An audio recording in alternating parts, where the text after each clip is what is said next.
Friends, in a few minutes at this point in the service, we usually go to the prayer for our country, for our community, and a prayer for peace. And we say, quote the words of the prophet, "Let justice flow like a mighty stream, and may peace fill the earth."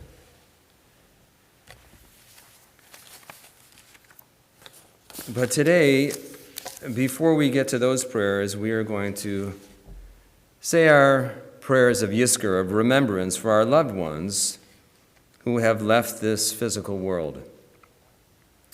And when we remember them, we remember what they stood for. We remember the good long life they lived, or maybe one that was shortened. But however they lived, we try to be inspired by their example and to live our lives to the fullest. And so it is on this occasion of Yizkor that I think it takes some merit to spend a few moments remembering what justice has looked like throughout the ages. We've come a long way. It's almost a cliche now to say that our technology has surpassed our evolution in our social behavior, in our ethical behavior. The words of the prophets, of Habakkuk, who we read today, Isaiah, Amos, Hosea, Jeremiah, they all ring true today in this moment. And so it takes, I think, a little bit of time to sit with it and to remember the message of the prophets. So I'd like to just remember a bit Martin Luther King Jr., and to imagine if he was here today, what he would think about what's going on in the United States of America with our Afro-American community, and what kind of promise that he wishes for the future. So remember for a moment how Moses meets his end, looking out over the promised land. And we remember those last moments in the life of Martin Luther King.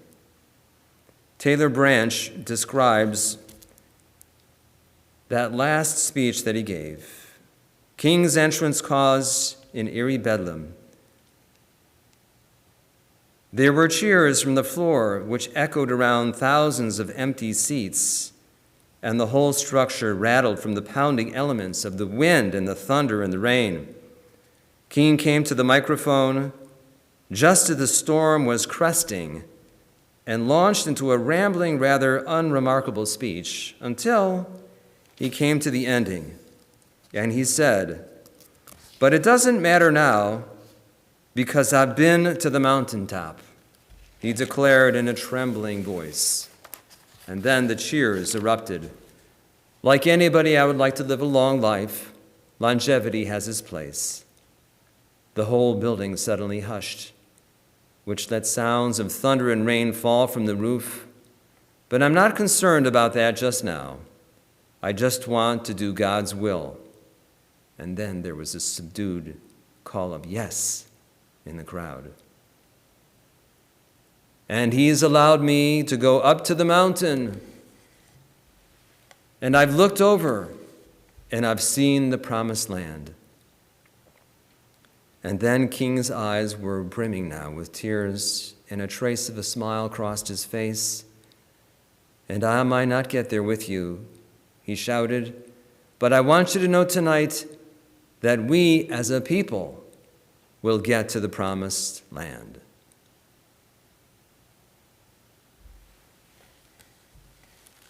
So he reminded everyone, he reminded the people in that room, the American people, that a person can die, but if they have a dream, that dream does not go with them. He was referencing, of course, in this speech, Moshe Rabbeinu, and his dream was the fulfillment of the Torah, which would guide the Israelites in their life in the new promised land. And so we too need a guide. We need a guide right now in this land of ours, in the United States. How do we see justice flow like a mighty stream?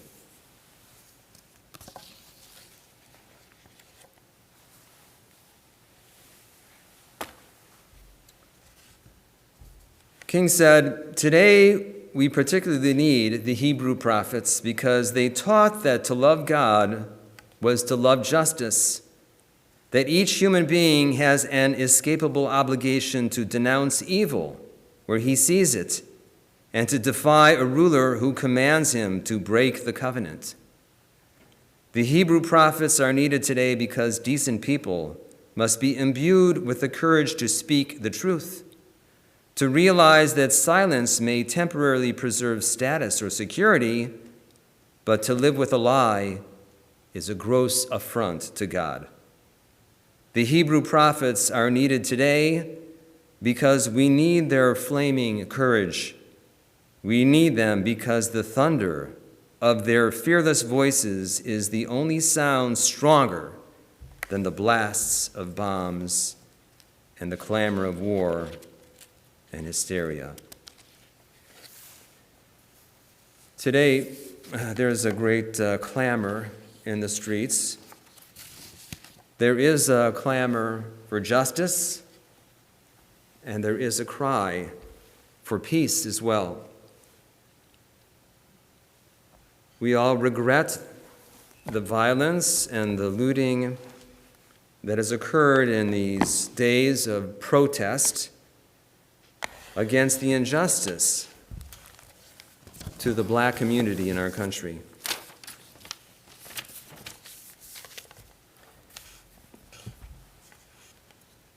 Every Yom HaShoah, we quote the words from the pastor Nehemiah, who said that first they came for the socialists and so on.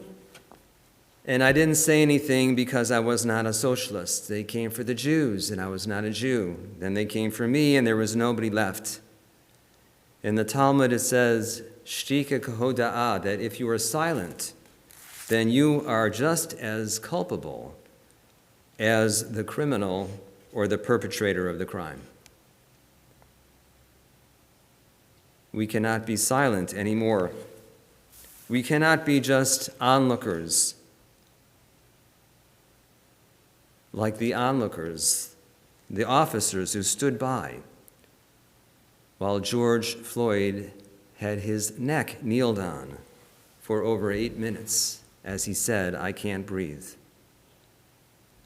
In the past couple of months, there have been several of these kinds of incidents.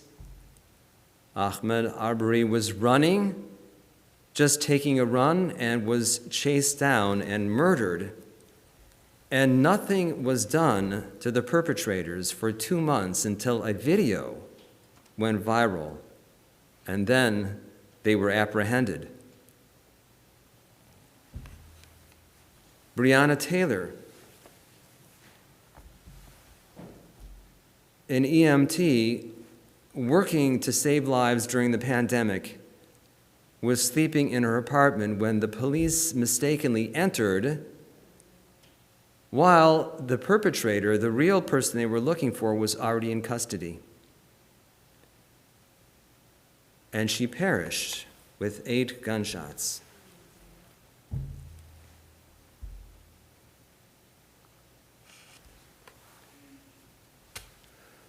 There is a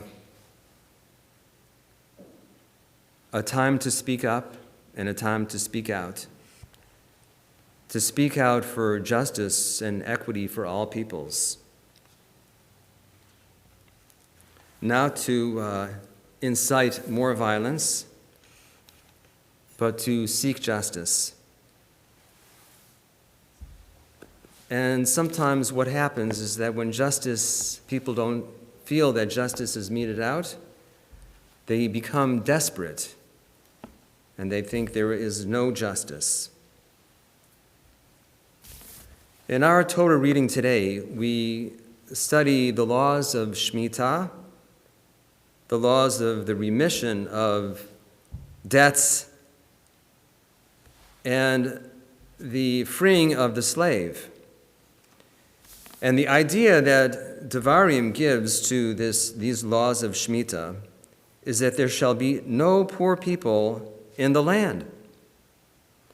Ki lo yechdal evyon mikerav haaretz, there shall be no poor among you in the land.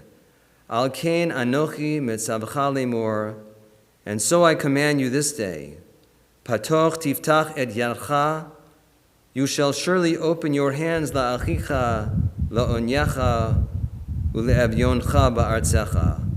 You shall open your hand to the needy in your land.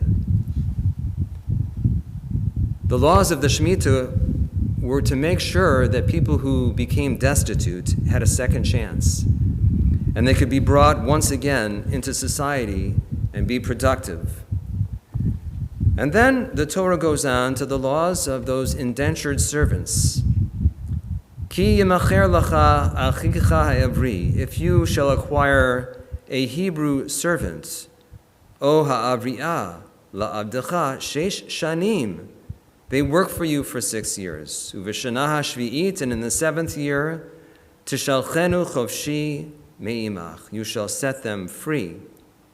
V'chi tishalchenu chovshi me'imach, and when you do that, lo tishalchenu rekam, you shall not set them with nothing, set them free with nothing.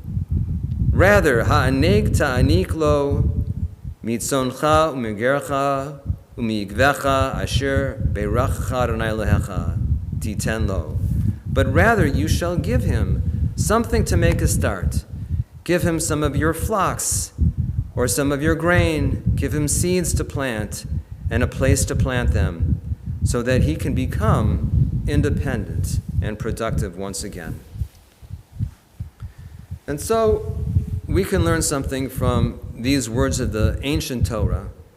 Today, we ask ourselves, how did we make sure that those who were less fortunate or those who were indentured or enslaved in our country were truly given the means in order to become incorporated as equals into our society, that they become fully productive and that they can contribute to society as well? We see that after even the emancipation of the slaves in this country, there were the Jim Crow laws. And although we think that that is something of the past, we still have remnants of that in our society.